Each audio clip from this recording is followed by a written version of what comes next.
Hi, everyone, and welcome back to our Melt Your Middle bonus training, where we are going to discuss how hormones impact fat loss. My name is Amanda Tress. I'm the founder and CEO of The Faster Way, and today I'm joined by Faster Way certified coach and a dear friend of mine and expert in all things hormones, Allie Janszen. Allie, thank you so much for being with us. Yes, I'm so excited to be here. I love talking about hormone health, and I love all things faster way. So being able to talk about how those two fuse together is just going to be really great today. I think eye-opening for a lot of clients and women out there too. So very excited to chat about all things hormones and fat loss.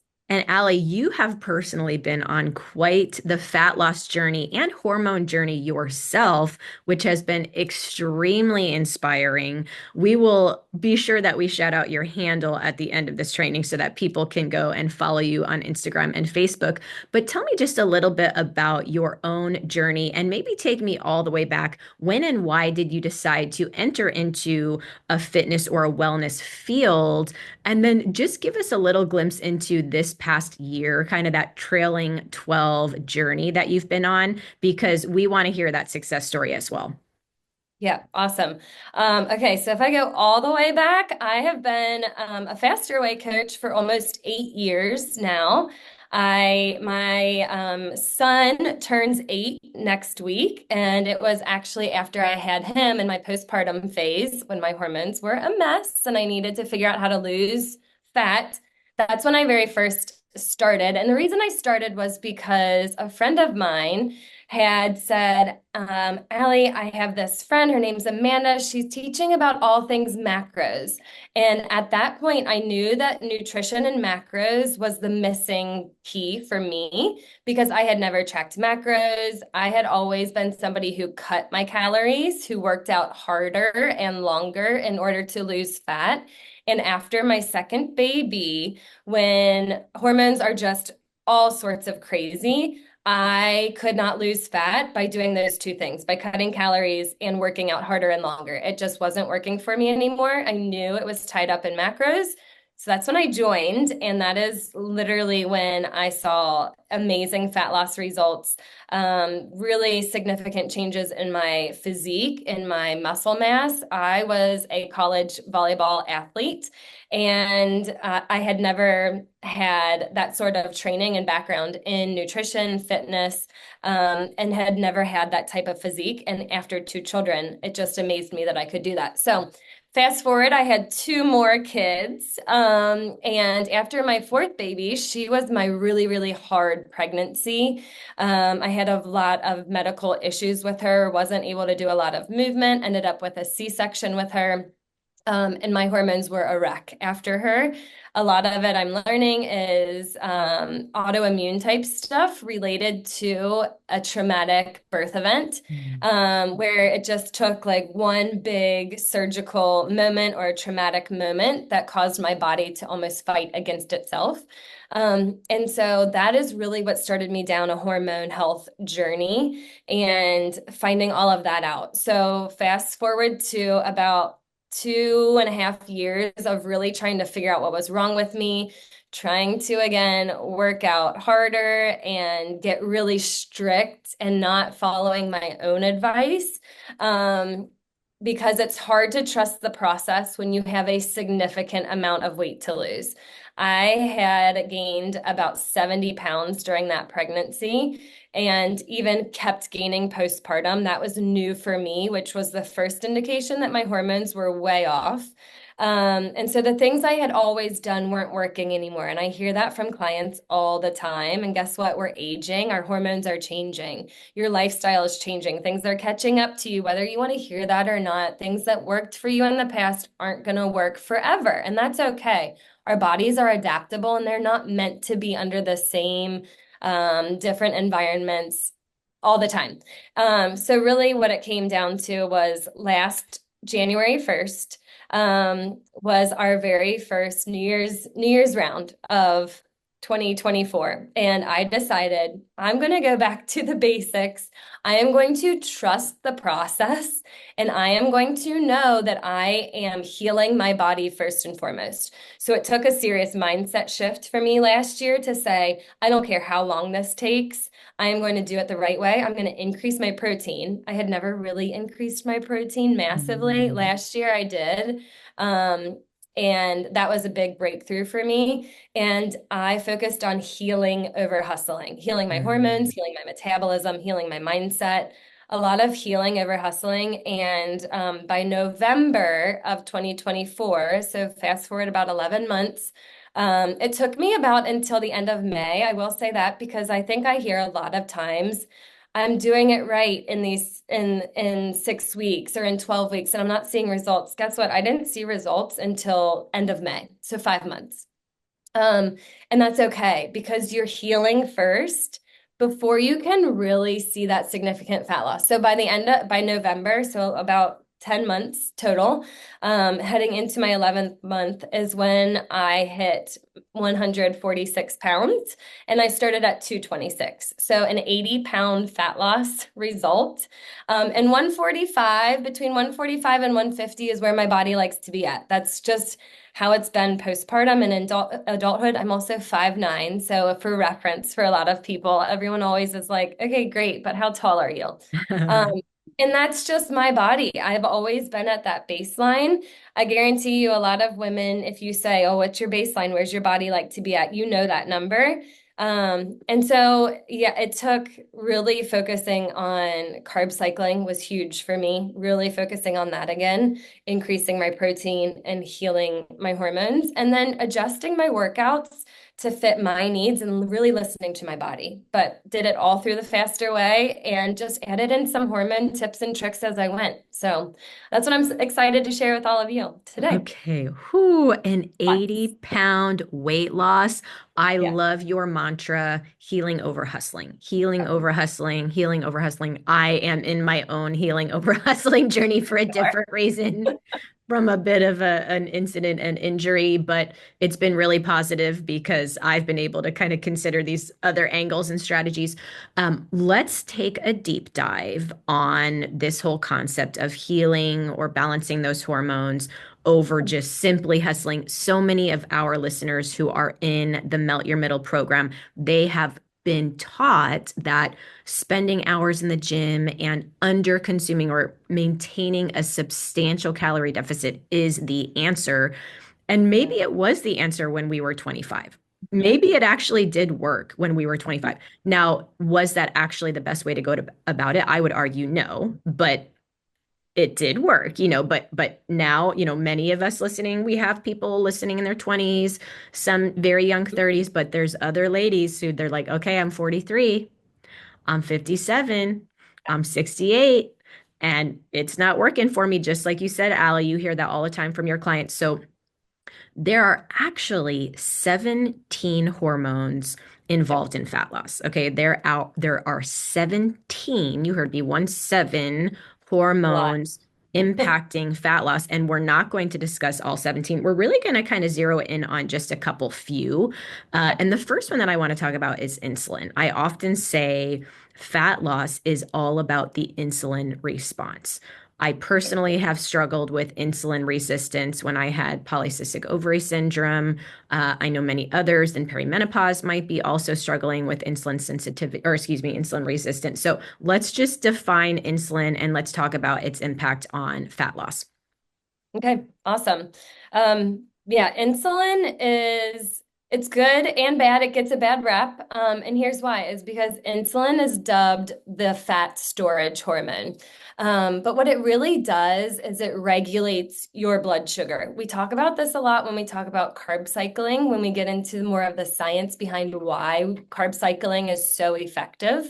Um, and really, when insulin is working well, what it does is it is actually moving sugar from carbs or from foods that we eat, and it takes that sugar out of our bloodstream because when we have too much sugar in our bloodstream, right? If you think about blood glucose, that's a test that you get done to see if you're pre-diabetic or diabetic. When you have too much blood or too much sugar in your blood, that becomes an emergent event in your body. And what happens is your body kind of shuts down everything else and it's thinking, oh my goodness, we got to get this out of our blood. We got to put it somewhere else so that we can maintain a nice homeostatic balance in our body. And so what insulin does, insulin is that storage hormone that comes in to our bloodstream, takes the sugar. Think of it as like the best friend. It's sugar's best friend. It's going to go everywhere with sugar.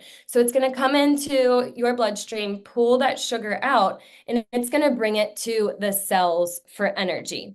So that's great. That's when insulin is firing. That's when we have really good insulin sensitivity. That might be a keyword that you hear a lot. It's good to be insulin sensitive. When you're sensitive to something, right? Think about this logically. If I'm sensitive to cold or to hot, when I touch something hot, I'm going to be, oh my gosh, that was hot. I don't want to do that a ton. So when we're sensitive to something, it's actually good because when the glucose in your blood, the sugar in your blood increases, that means insulin is going to be sensitive to that increase and think, okay, we got to get that out. We got to put that in the cells. That's a good thing. Insulin resistance, what Amanda was just talking about, is when insulin stops working well. And that becomes an issue because then when we have this increase in sugar in our blood, insulin becomes less sensitive or resistant. And what happens is it's not too worried about all of that sugar accumulating in our blood. And what then happens is that leads to less sugar being pulled out of our bloodstream and into our cells, A, for energy, but then also a lot of that sugar will end up getting stored as fat. And that's where we get that storage hormone, fat storage hormone saying. And so a lot of times, if you think logically again about how this happens, it's when we're having high sugar diets, when we're frequently snacking, when we're sedentary, when we are eating some preservatives and just junk, right? When we aren't doing the things to help our body maintain optimal balance. The other analogy I love to use, and I think this one really helps people understand the link between insulin and blood sugar and your cells more, is the analogy of the boy who cried wolf. So when you think about insulin, you're going to think that's the boy, okay? When you think about sugar, that's the wolf, that's the bad thing, you know. And then when we think about the cells, that's the townspeople, okay?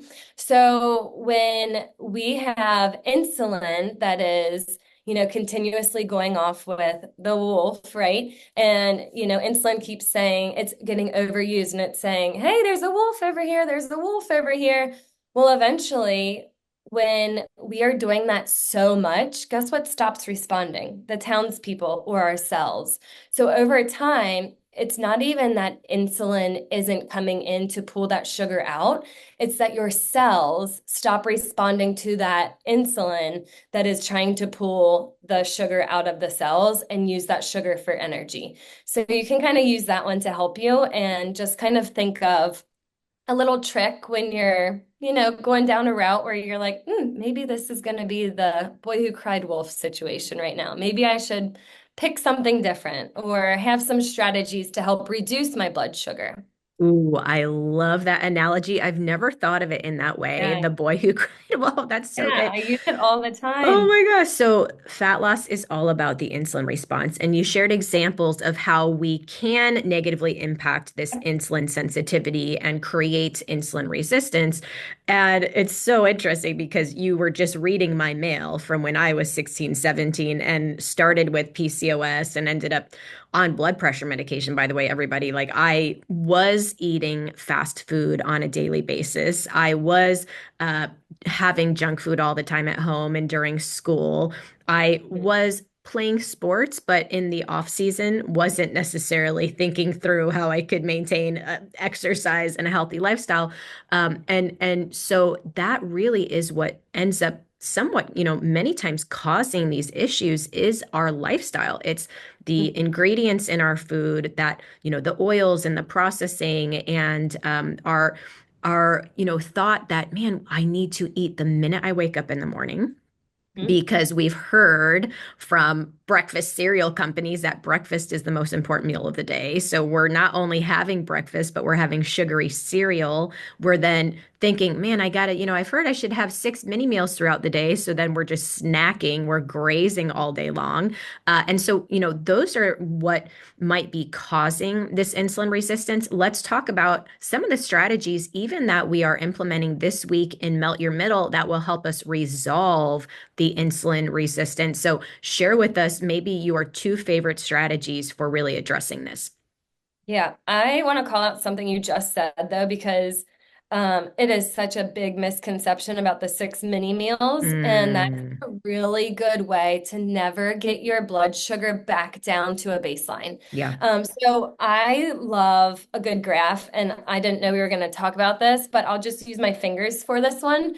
So when you think about blood sugar, right, you're going to spike your blood sugar when you eat. That's a given. Now, when you're eating carbs, it's going to spike higher because carbs are full of sugar. Whether it's fruit or whether it's ice cream, it's still full of sugar and your body's going to respond in a similar way. Okay. So there's strategies that we can do that we're going to talk about that are going to help you reduce that blood sugar spike when you do eat carbs. We'll talk about that one next because that's one of my tips. Um, but if you just think about consuming food, and if we're eating 6 mini meals throughout the day, every time you eat, your blood sugar is going to spike. It needs to come back down to baseline. But what happens if you spike without doing some of these strategies we're going to talk about? It's going to crash. And we're going to talk about cortisol next. But what's going to happen is cortisol is going to cause that to come back up because that's an emergent situation when your blood sugar is too low as well. So we'll talk about that too. But when you're constantly doing these 6 mini meals, you're not giving yourself enough time to come back down to baseline. So what's going to happen over time is your baseline is going to creep up and up and up because you're causing it to by having 6 mini meals a day. You need to have these gentle rolling hills, not these peaks and valleys. So I do like that. I do recommend 3 or 4 meals a day, four at the most. And I usually say four for people who need to get their protein in. Mm, So that's one tip for sure that you called out. The second one that I just talked a tiny bit about is how you can really help reduce those glucose spikes, your blood sugar spike when you do eat food. So there's something called ordered eating, and it's really effective. I have patients that I have actually seen will have above a 6 on their hemoglobin A1C, which is an average 3-month blood glucose. And we have gotten it down to close to 5, which is optimal, just by doing this ordered eating. It's amazing. So, ordered eating, what happens is if you start your meal, so you have a plate of food, okay, you're going to eat your carbs last. So, you're going to start with fiber and fats, you're going to move to protein, and then you're going to finish with your carbs. So, when you can do that, the fiber is going to really help dampen any sort of blood sugar response. It's going to really mellow out your blood sugar. And then so it'll spike a little again because it's going to, we need to get sugar for energy. Sugar is not bad. It's just it needs to be used properly. So we're going to get a little bit of a spike. And then when we eat our protein, it's going to come up a little bit more. And then by the time we eat our carbs, we should be pretty mellowed out that maybe it'll come up a little bit, but it's not going to go up and up and up. And then we're going to have that rolling back down. We're not going to crash because we've balanced ourselves. So a balanced plate is the best thing that you can do. And then people are always like, well, what if it's all mixed together like a Chipotle bowl? And you know what? You can't go crazy over every little thing. Just make sure you have enough protein mixed in with that and fiber mixed in with that. Fiber is vegetables, fruits and vegetables. Vegetables in this case, so you're not spiking your blood sugar. At a party or something like that, if you're like, oh, I don't know what to do, look for the veggie tray. Eat from the veggie tray first. It's not hard. They're just simple, efficient lifestyle tips and hacks that you can do to help mellow your blood sugar response. The other tip that I think is fantastic after eating, so about 10 to 15 to 30 minutes after eating, stay in movement. I don't care if you go out for a walk in your neighborhood or if you're just walking around your house, cleaning up dishes, washing dishes, vacuuming, doing whatever you want to do. The worst thing you can do is lay on the couch and zone out and veg out and watch TV. When you can, it's actually been found and proven that if you can walk after meals 2 times a day for 10 to 15 minutes per walk, it's actually more effective than a 1 hour walk any other time of the day. So keep Mm. that in mind. Oh my gosh. Okay, first and foremost, you just described my life in Costa Rica. This is how we live. We have Yeah. our veggies. We have a wonderful Yes. chef there. We have our veggies, our big salad to start the meal. We transition to the protein. He always surprises us. I don't even tell him what to do. He just surprises us. And then my kids love it. We have this beautiful fruit bowl for dessert Yeah. at the end. The most like incredible mango you've ever eaten in your life. The kiwi, and then we go on a walk. So, and we do the same thing at lunch when we're at the beach club, 10-15 minute walk. That is, so to translate this to melt your middle, I want Mhm. you guys to be using our meal guide. And you can order, I thought that was a great tip. You can order your meal a bit to where you are looking to focus on those veggies first. Most of these meals, probably all of these meals, even the shakes, go ahead and a shake is going to be a little bit different because it's a protein shake, but I always put a bunch of spinach in there. I'm like adding, extra spinach and fiber in mine. Frozen avocado, toss that in there. Absolutely, Good one. absolutely. And And plus taste it makes it more creamy. I love the yes, frozen it avocado. does. So, listen to what Allie says, use the meal plan. I want you guys to consider the order of the food and then taking a walk. We have the walking tracker in the app as well. So be using that walking tracker. You're going to get a star, which who doesn't love a star, for using that walking tracker in addition to your workouts. I think these are great, great, great tips. Let's touch on cortisol. Okay, so Okay. we've addressed insulin, why we have issues with insulin, what causes insulin resistance, how to resolve, use that faster way meal plan, order your food. That's a great, great tip that many of you haven't heard before. Now let's talk about cortisol. Okay. Cortisol definitely was like the hormone of 2024. I It feel like was. it was like all over the place. Yes, And I do think that there's a lot of misinformation about what cortisol actually is. yes. And it is not a standalone hormone. I think that a lot of people are just like, oh, I have cortisol imbalance or I have high cortisol. Well, you could also have low cortisol. It's a cortisol dysregulation, and it doesn't just have to do with your energy and your fat loss. All of those things are tied in together. I was just talking with Amanda before this, and we were talking about how she said all 17 of these hormones are really tied together. And here's the thing is that cortisol is what kicks off a lot of this negative feedback loop that really interrupts the rest of the hormones. So here's another analogy because I enjoy this, and I'm also a huge Bengals football fan. And so, for those of you who follow the Bengals or just NFL in general, you're really going to understand this analogy this season. Our hormones are a team. All 17 of those hormones are a team. And when one isn't functioning properly, it creates downstream effects for the others to either upregulate or downregulate, but either way, work in dysfunction. So, in this example, let's say cortisol is my defense, okay? And that all of my other hormones have Joe Burrow and Jamar Chase and my O line.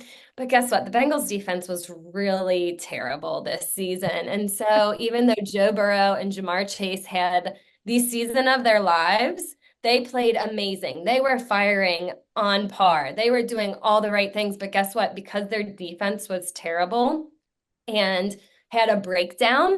They weren't able to get to the playoffs. They weren't able to get to the Super Bowl, and they weren't able to function properly as a team and have an optimal season, right? Mm. So, same thing with our hormones. If cortisol is my defense, when cortisol starts to get disrupted, it affects everything else in your body.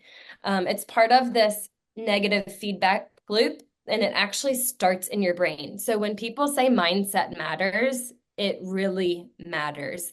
This is why healing over hustling really matters.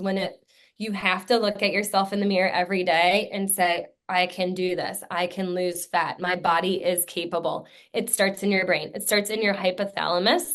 It then goes down here to a gland in your pituitary, and then it goes down to your adrenals, which is where cortisol is produced. Cortisol then affects not only your blood sugar, which we talked about, because cortisol, what it actually is it is your stress hormone.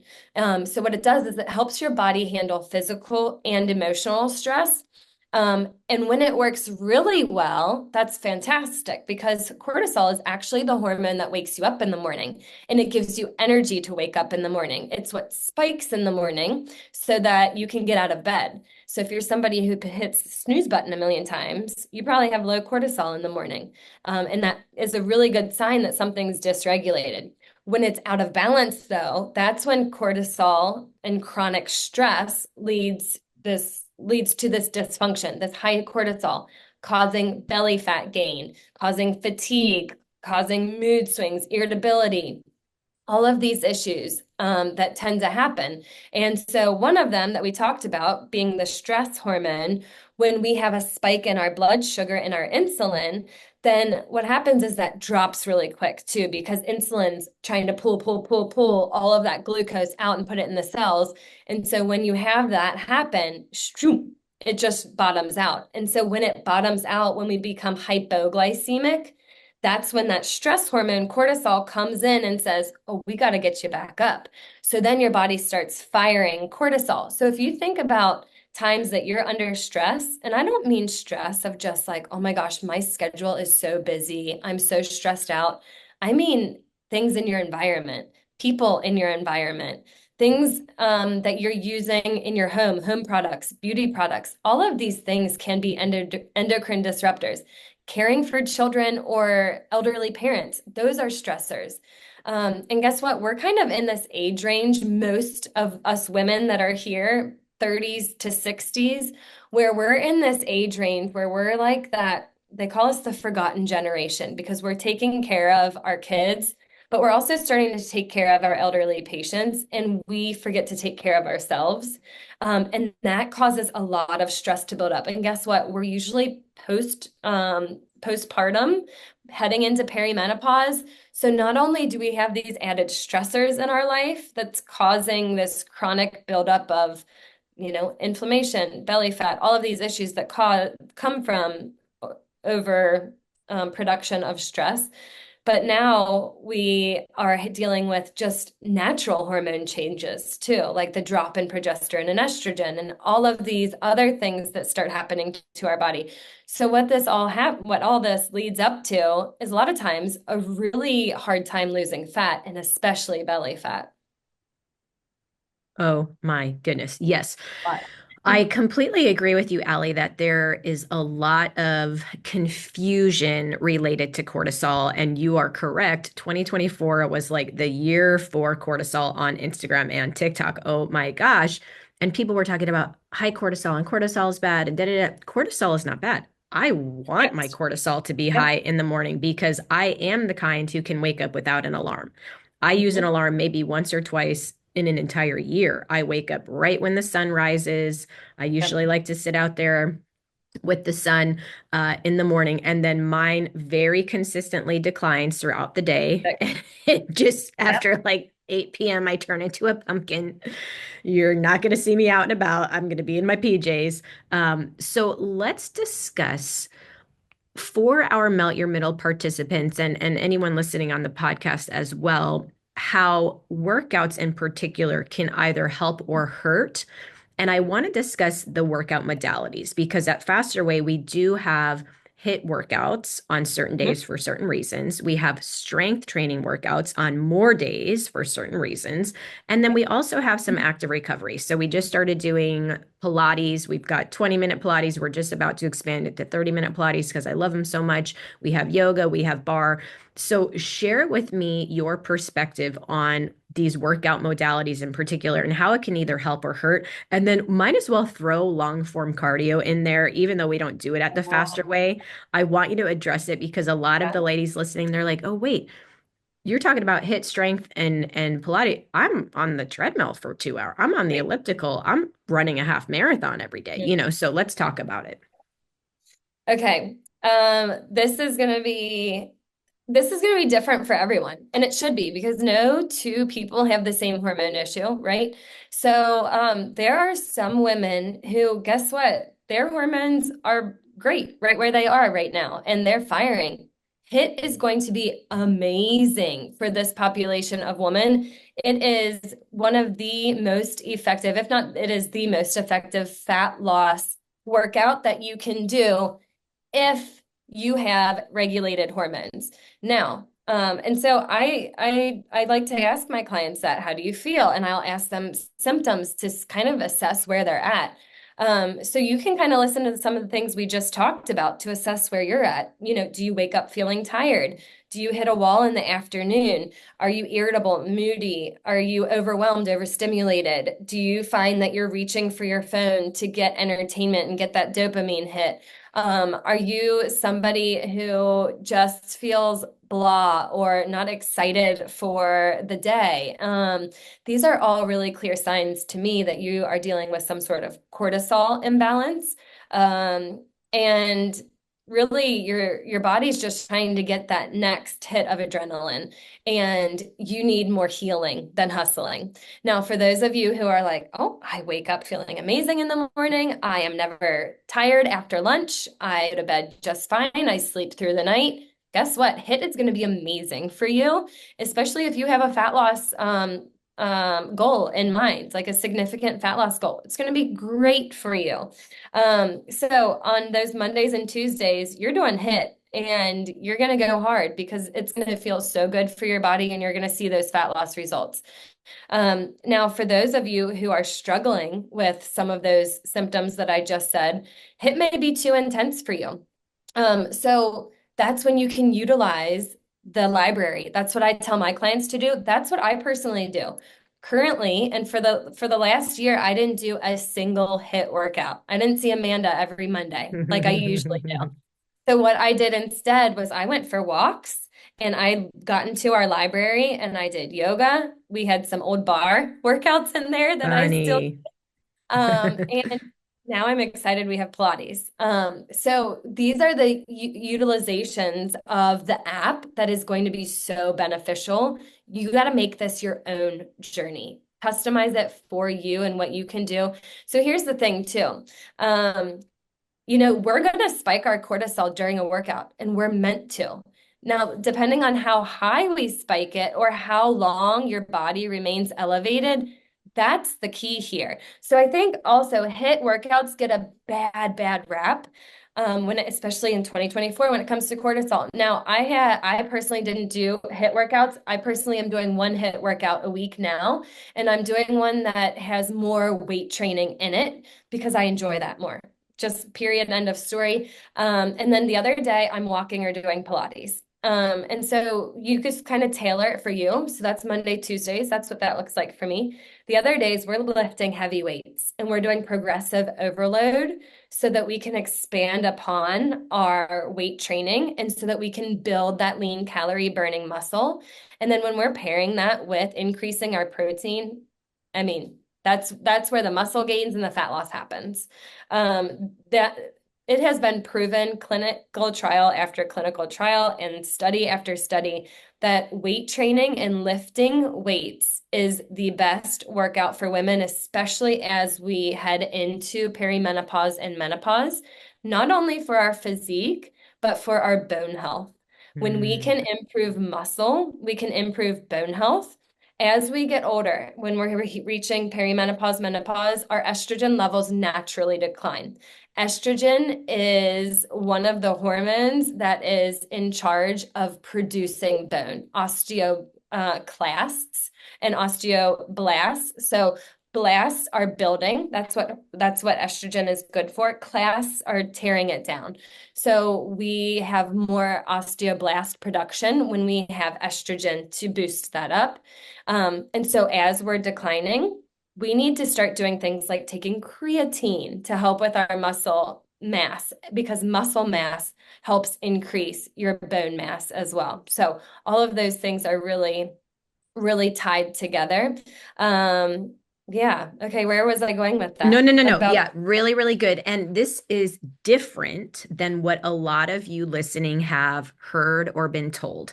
Many of Mhm. you are coming in after doing 7 days a week of Yep. insane, very intense workouts. Okay, so when I created the Faster Way to Fat Loss, I really created it to solve problems that I was seeing for my clients who were doing HIIT 7 days a week and under consuming on their macros. So they were eating Me. 1,200 calories a day. They were doing, 7 days a week of very intense workouts at home or in a studio setting. And I remember, even 8 years ago when I first launched and beta tested the program, I had clients coming in, they're like, Amanda, I was doing, I won't call it out, but XYZ, fill in the blank, intense HIIT workout 7 days a week leading up to my wedding. And I wasn't seeing any results and I was tired and my hair was falling out. And I started Faster Way and I'm scaling back to 45 minutes a week maximum of HIIT. I'm doing more Yep. strength training. I'm eating more than I have in decades. And I have abs. Like Mhm. they're like I wish I would have found this sooner. So I just want to be clear that I understand for many of you listening, this is different than what you've been taught. It's different than what you've done. But I want you to consider that maybe this is a better way. So there's a lot of research sharing that doing more than 45 minutes total of very high intensity exercise throughout the week will have a law of diminishing return. In our faster way programming, we really kind of went, if you add it all together, we're not doing more than 45 minutes, even over 2 days. And in my workouts in particular, we do a lot of what I call muscle building cardio. So we're picking up weights, not just simply 3 pounds, not just simply 5 pounds. A lot of girls coming in recently, they're like, oh my God, like the female trainers, like they're picking up serious weights. Like I gotta step it up because we want you to build the muscle. And then, of course, pairing the workouts with protein. And the other thing that many of you have done, which is okay if it's your stress relief and it's what jazzes you, is you've been doing very long form cardio for decades. You've been outside running, you've been training for the half marathon and marathon. There's nothing wrong with that. But if you're under consuming and you're training 5 days a week and you're doing your long run on Saturday and then you're adding in some additional stuff and you're going to actually run yourself out of hormones. We're going to have some issues. And it feels like opposite day in the faster way. We often say that it's like opposite day, we're eating more. And in many cases, exercising less. But that is what is required many times to be sure that we are maintaining optimal hormone balance. Yep. And the eating more and working out less, that's part of healing too. Hmm. Hmm. And really diving in and trusting that process. The programming with Faster Way, I would never recommend any other program because this is built with hormone health in mind Yes. and protecting your hormones. I know what I was going to say about cortisol, and it kind of triggered me when you said the HIIT training. First of all, Amanda's absolutely right. In Faster Way, we're doing about 20 minutes on Monday and 20 minutes on Tuesday of HIIT workouts with some talking in between there. So Yeah. it is not even hitting that 45, 40 minute range of where it's been shown that, yeah, it's not gonna do anything for you past 45 minutes and will in fact could do the opposite past 45 minutes. So that's one thing I've always appreciated is that we follow the science, we follow the research. But the other part is too, you're gonna spike your cortisol during a workout, and that is okay. You're meant to. If you're not spiking your cortisol during a workout, you have an opposite cortisol issue where you're not even responding and your adrenals are kaput. They're not even Mm. functioning. So there are tips you can do though to help bring your cortisol back down so you're not staying up here for the rest of the day. Because I think that's actually where a lot of the misconception of HIIT comes this is my personal opinion. This is not proven, but this is what I've noticed in my clients and myself is that we're not getting back down. We're not bringing our Mm, cortisol levels back down. We're kind of doing our HIIT workout and then staying up here for the rest of the day. And it's almost setting that tone of high energy, overstimulation, go, go, go. So there are some really easy tips to help reduce and bring your cortisol back down to optimal. One of those things is so simple. Stretch. Stretch after you work out.